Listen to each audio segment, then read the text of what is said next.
It's Base Trade TV.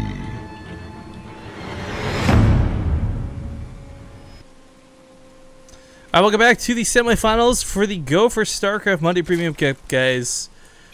Terran, what? Okay, I don't know. I was like, did he pick random and we didn't notice or something? I would have been flipping my hat.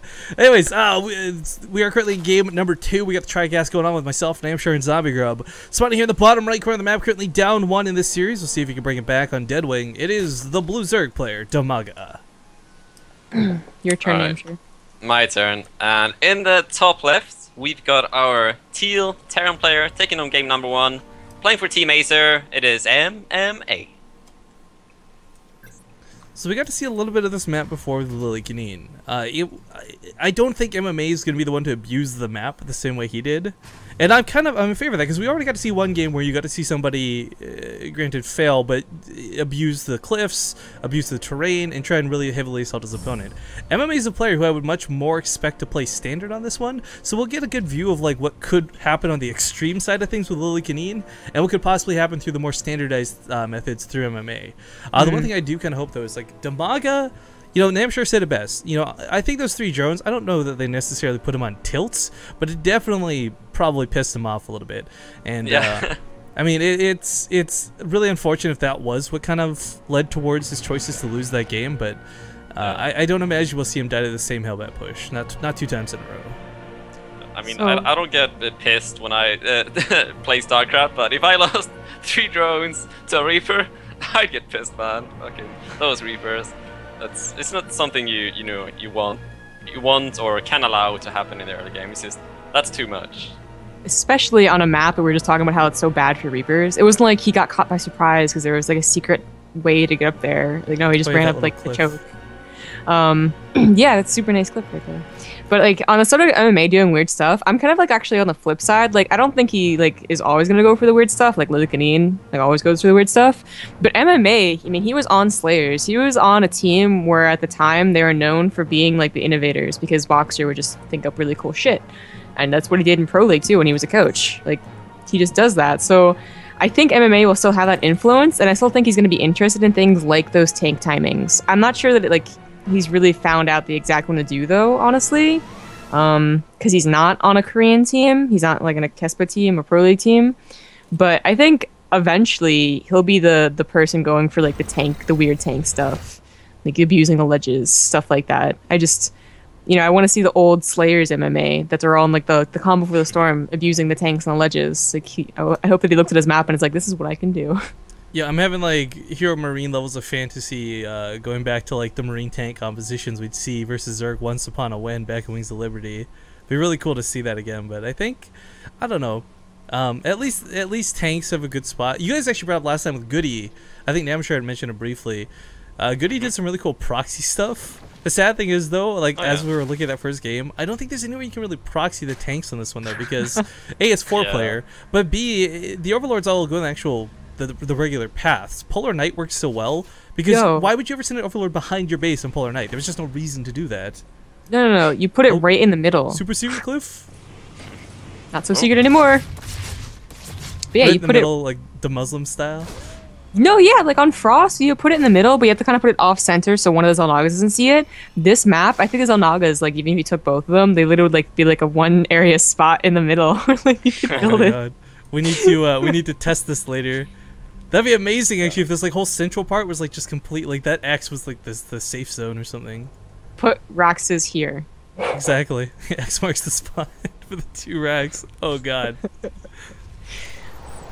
Something that has to be said as well though, like DIMAGA, he got a bit lucky here, but just also in general, that when you get cross-spawning locations on this map, it's nowhere near as dangerous as in both of the other spawning locations really. Because I mean, you can just take the third. DIMAGA doesn't do that now, but you could just take the third, like behind the rocks, on the right. Zombie Grub was right. And then take the fourth. Yeah. Sorry. Oh, sorry. It's just DIMAGA took the watchtower. I didn't mean to interrupt, but like the whole middle part of the map is actually safe from the watchtowers. All right. Yeah, but in the cross positions on this map, it shouldn't be nowhere near as dangerous for tank pushes, but with the third that DIMAGA took, it would be still. You know, actually, something I just realized is kind of cool. Just thinking, speaking of various cheeses and such. If you did get 2 racks on this map, you've got those rocks to break out of. I kind of joked about it when that last engagement happened in that last game with Lily Canine, but you know, that Polar Night game with Zombie Upcats where he broke out of the natural with the rocks, you could do the exact same thing here. If you get 2 racks as a Zerg player choked into your natural, you've got at least like 2.5 ways out of your base that don't revolve going through the bunkers. So that's actually kind of a cool thing to see, and I would definitely love to see that in some tournament play. This wall though. Yeah. Why do it this way? Why not just go up a little bit further? I guess because I don't know, the geyser will get as part of it. I don't know. That's actually a question we have to answer. No. Like sometimes, with the back here, it's okay. He's picking up the low ones. MMA. Oh shit. my god. Shit. Excuse me, guys. BRB, I need to change my pants. Jesus, that was so sexy. Wow. You know, a lot of times you just like let 1 or 2 Marines die. You're like, whatever, it's a Marine, you can replace them. But MMA, man, this guy. Well, he's going for a very specific build, so I guess that's one of those situations where you're not like, oh, whatever. He's going for a drop, which is oh no. Well, this is a very interesting drop by MMA. He's not going Hellbats, but like, it's just a variety of things that you can do now because the sort of Hellbats are there that you can start opening on weirder things. Yeah, DIMAGA did go for those Lings again. Pretty heavy Queens on 3 bases. I mean, he's in a better spot than he was last game, that's for sure. But, Ooh, he's gonna attack in 2 places. I thought he was gonna have the Hellions on the low ground there, but he's actually gonna go into the 3rd and then drop I like the main. the spine color. Yeah, that's very cool. good idea. I think we can see that DIMAGA, while he lost that last game pretty convincingly, it wasn't because of the map. Like, I think DIMAGA has been pretty on studying the map and practicing. Oh, the Banelings. Yeah. I like that he's using the terrain here. Really, like, the Hellions cover the Marines, and the Marines get that little safe spot in that nook. But, of course, as the Banelings get here, he's got to pick up. The Lings coming from the other side, but the Hellions are choked out. And again, with this terrain working so well in their favor, all the Lings go down for, I think, 1 Hellion? Oh my god, how that was so many circling resources lost. Oh my god. Rifkin, when have you ever gone to a map pool and said like, this looks so amazing for Terran, I'm so happy right now? When does that ever happen? Never. I can't remember. Because every time I go to the map pool, I'm like, okay, veto this, veto this, veto this, and I'm still left with 3 crappy maps, right? Like, oh, there's no way. No way. Can the Hellions reach? That will need. Okay, I was gonna say like tank fire is understandable. If the Hellions could reach, that'd be disgusting. Oh god. Okay, DIMAGA's finally gonna clean this up, but Namshur pointed out the resources lost is pretty ridiculous. 81 Lings. It's gonna be a map where you just gotta go for earlier mutas. I swear. Yeah, or I don't know, like maybe just like those 6 to 8 roach builds, like could be good against stuff like this as well. Because those are already kind of in the meta against Hellbats, so those could work against like tank marine pushes as well, like Roach Ling or something. I don't know. But 3rd CC coming down now for MMA. But I'm sorry, I just get really distracted. The middle of the map. Look at this. This little thing down here is kind of like a nose and a mouth. If you put your camera on my camera, and the watchtowers are like 2 eyes. This map is like a weird guy's face. That's you know what is the weirdest thing, Rifkin? That is so far-fetched. Like, what the heck? No, dude, look at this. Totally like a smiley face with like a little nose and the It looks like a. It doesn't look like a smiley face. It looks like a like I know something you don't. Yeah, like. Oh my god. That's what they should rename the map to. No, I'm gonna know that one. I'm gonna remember this map forever. Alright, 2-2's all the way for both players. I don't know, Namshur, DIMAGA's position, I mean, he took a lot of damage at the early game, but his worker count's looking pretty decent. His army supply's really low, though. Like, what do you do in this spot? Yeah, he's behind. He's out on upgrades, but look at the 3rd base. Look at the drones. Like, his drone count is fine, you said, but he's mining 3 drones on minerals at the 3rd.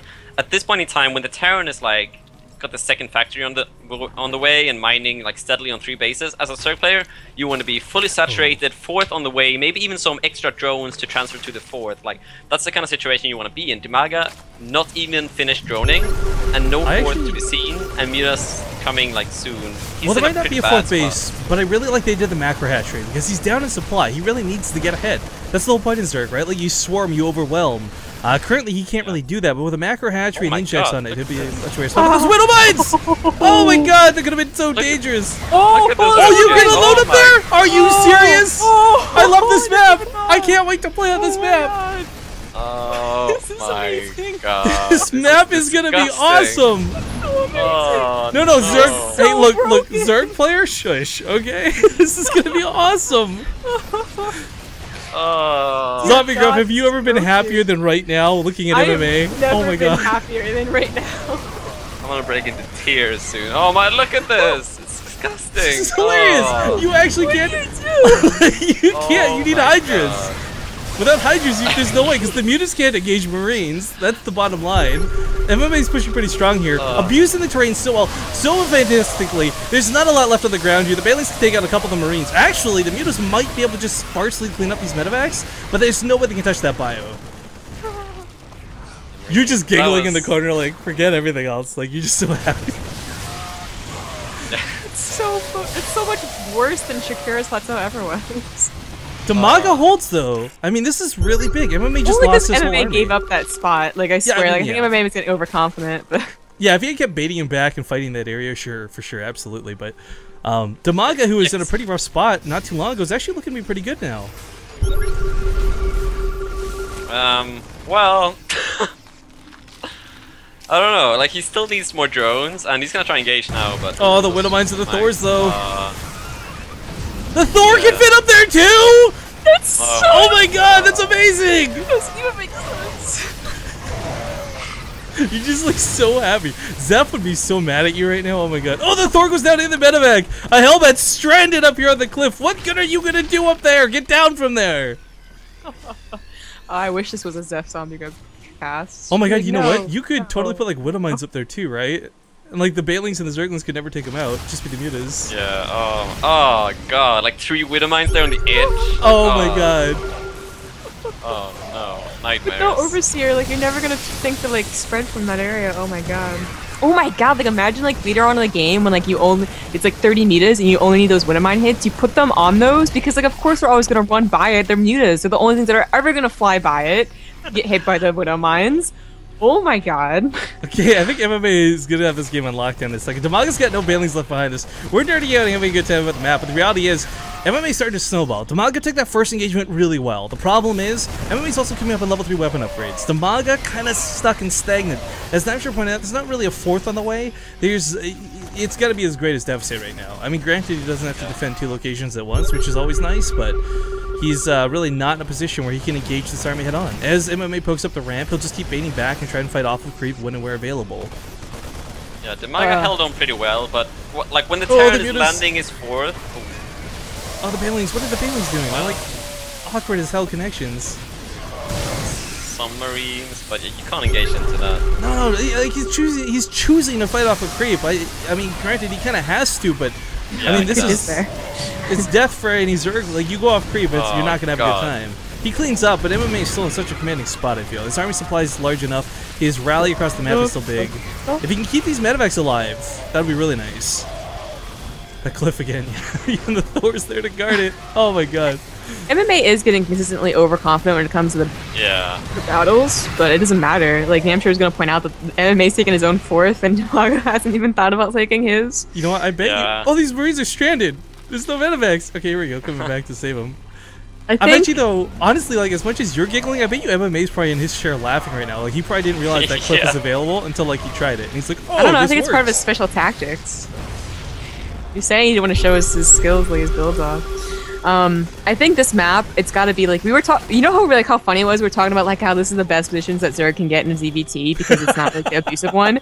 This is abusive because you take that 3rd base, they're going to abuse that ledge. You actually have to consider taking the other 3rd and then expanding like in northeast direction because so this doesn't happen. Yeah, and that's gonna be so hard against like Hellion Banshee pressure because you're gonna have to walk so far around with your like queens and stuff to defend. So it's like so bad. It's like Thor up there is such a big deal. deal. There was another map where like I'm thinking of Yansu, I think. Oh god, like, the mutas, they're clumping up. Oh, but he stops to shoot lings. No, MMA. Oh, it's the Thor. Yeah, this is gonna be it. This is too much. There's a couple other maps where like you had to break down your rocks if you wanted to take the better 3rd for a Zerg player. And I guess they brought it back. Yeah, Zerg. Definitely get that feeling going into this map. But, you know, MMA's on this level 3 weapon upgrades. Level 3 armor's about to kick in. I mean, DIMAGA's been barely holding on at this point, but it's It's about game. GG, good luck in the finals. Not even salty about losing. What a game! MMA 2-0 in the semifinals. It's gonna be a lot of fun though. Like I'm calling this stuff disgusting because it's gonna be so hard for me to deal with as a sub player as well. But we're gonna see some cool stuff, I'm sure, in the finals because we're gonna have another TVC. And if we get to see Teffel, however, we're probably gonna see Roach Hydras. It's not really gonna be the same. It's not gonna be the same thing, but it's still gonna be cool. Tamikis beat him. Yeah, go on, Tamikis. Tamikis is good, but I always thought Teffel would take that series like easy peasy. So now it's Tamikis versus Teffel or MMA. Oh wait, what, he won? Yeah. Oh, Tamikis is in the finals, waiting for MMA already. Wow. Wow. Nicely done by Tamikis, man. That's